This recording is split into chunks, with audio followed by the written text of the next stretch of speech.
Hey you beautiful people, how's it going, and welcome to a new video. So, a lot of you have asked me recently, how do I make the currency to make my videos? So I'm going to be answering it in this video with my sweatiest strategy for the most currency, if that's what you're into. So, for this strategy, it is an endgame farming strat, so you will need a well-geared character. Let me just put that out there straight away.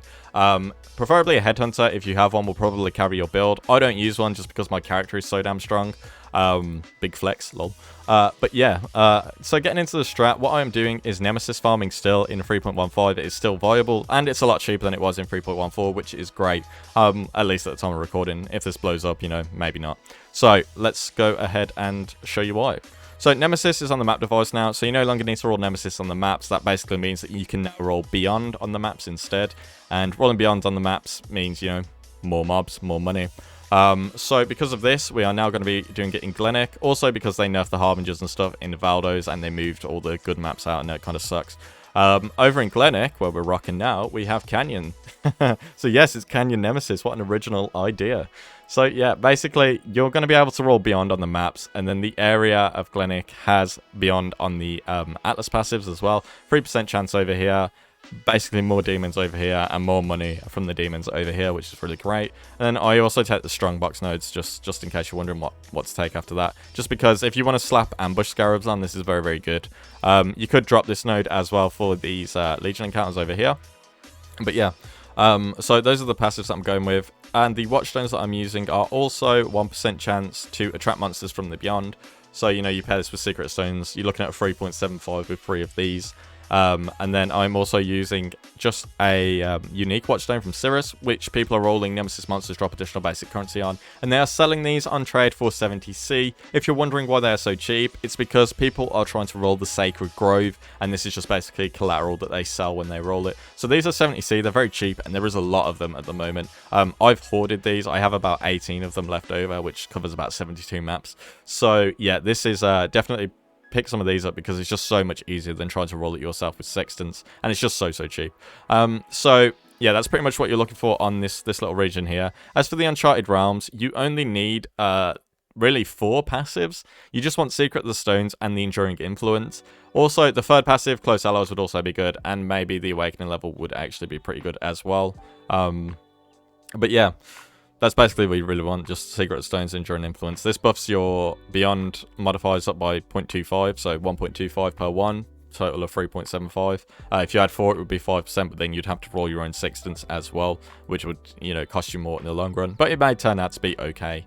But yeah, so that's basically my Atlas setup for what I'm doing now. I've also ran 25 of these, and I'm going to cover the loot. I've saved it all in the tab just so I could show you how profitable this strategy really is.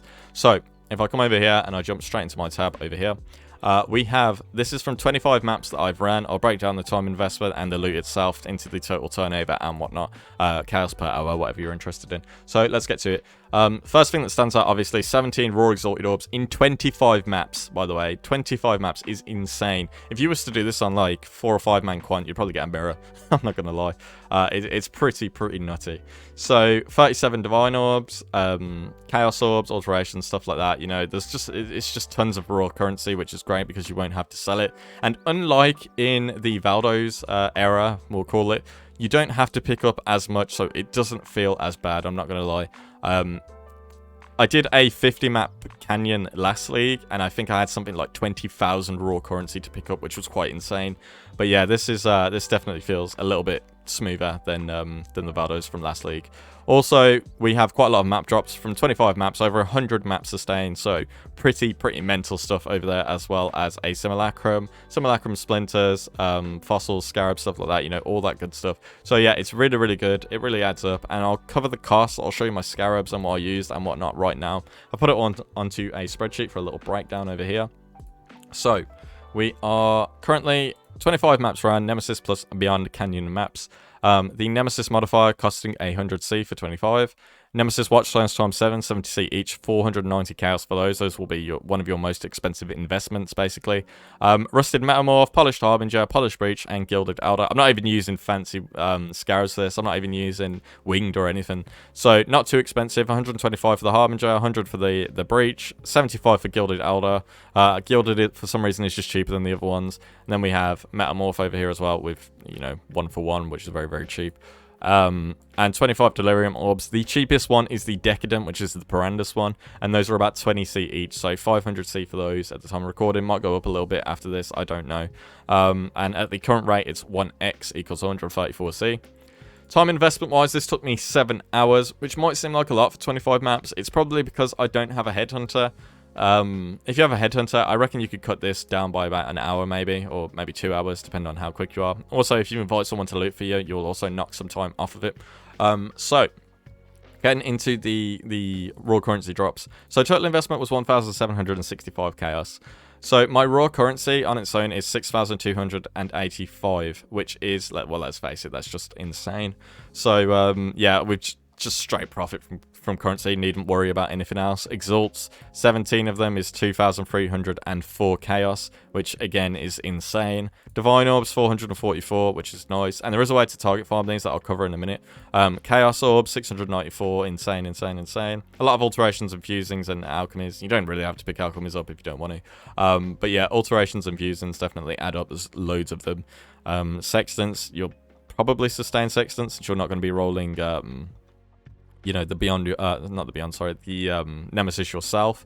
So, yeah, 226 Awakened Sextants over 25 maps is pretty damn nice as well.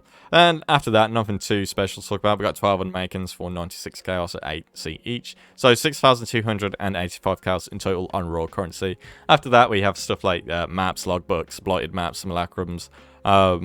So, yeah, if I was to sell the maps, which I'm probably not going to do, this is just basing them at their absolute lowest price, that I could jump onto the Forbidden Trove and just say, like, I'm selling all these maps, this is the price, and somebody may buy it.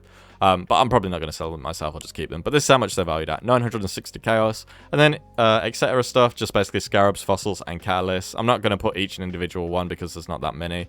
Although 74 Fossils is quite a bit. 81C, 6171. Again, I will probably just keep these and use them myself. But 213 Chaos is the total value.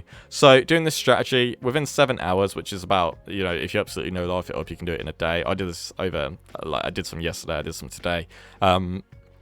So, total turnover, Chaos, and Exalts. Let's have a little gander, shall we? Boom. Total turnover, 7,458 Chaos, which equals 55.65 Exalts at the current rate. Total profit, deducting the total investment cost, is 42.4x. So, not bad for 7 hours, to be honest. That's more than most people make in a league, to be honest, like 90% of people. So, if you are absolutely sweating for currency, feel free to try this strategy out.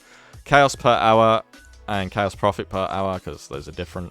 So, without, you know, deducting the costs, it's about 1,065 chaos an hour based on these results. And the chaos profit per hour is about 813. So, it's pretty insane when you think about it. So, yeah, I'm just going to pause, guys, because I really need a drink. And then I'm going to cover like stuff like Watchstones and whatnot in a sec. So, give me a sec. Okay, guys, so lastly, I just want to talk about the Sextants very quickly. So, obviously, the very best one you can have is the Nemesis. If you can get the Beyond one to accompany that, that is insane. That is easily the second best Sextant that you can get. After that, it's actually unique monsters drop corrupted items. The reason for this is how you target farm Divine Orbs, because the amount of Beyond bosses that you will spawn doing this strategy is insane. You can maybe spawn like 20 a map, 25 if you're lucky, something like that. Depends how juiced you are. And they have a really high chance to drop 6 links, which is how you target farm the Divines. So if you get this, do not roll over it because it is very strong. After that, you know, you just look at these standard stuff. Like, this is fine if you're running the Harbinger Scarabs like I do. Or you can even get the additional Legion encounter, stuff like that, Blight, Abysses, Breaches, always good. Even these ones are fine. I don't particularly like try and roll super hard Sextants. Like, I'm not going to go digging for Beyond or anything like that. Feel free to do it if you want. I just don't find it personally worth it. And I always end up selling my Sextants in bulk anyway for the Exalted Orbs. So, yeah, that's pretty much it for the Sextants, what you're looking for in terms of the best ones. For the Master that you put on, it's always Alva. If you're juicing, it's just always Alva. And Alva here actually feels really good as well. Over in the Valdos one, when I was doing it last league, Alva still felt kind of dry to me, but she actually does a pretty nice loot explosion at the end of this one, just because the Beyond can also spawn inside the Alva. If you didn't know that, you probably did. But yeah, it feels very nice. So that's just about it from me, guys. If you have any questions or anything like that, feel free to comment or drop by in the Discord, whatever you like. And I will catch you on the next one, guys. Take care. I hope you enjoyed it. Goodbye.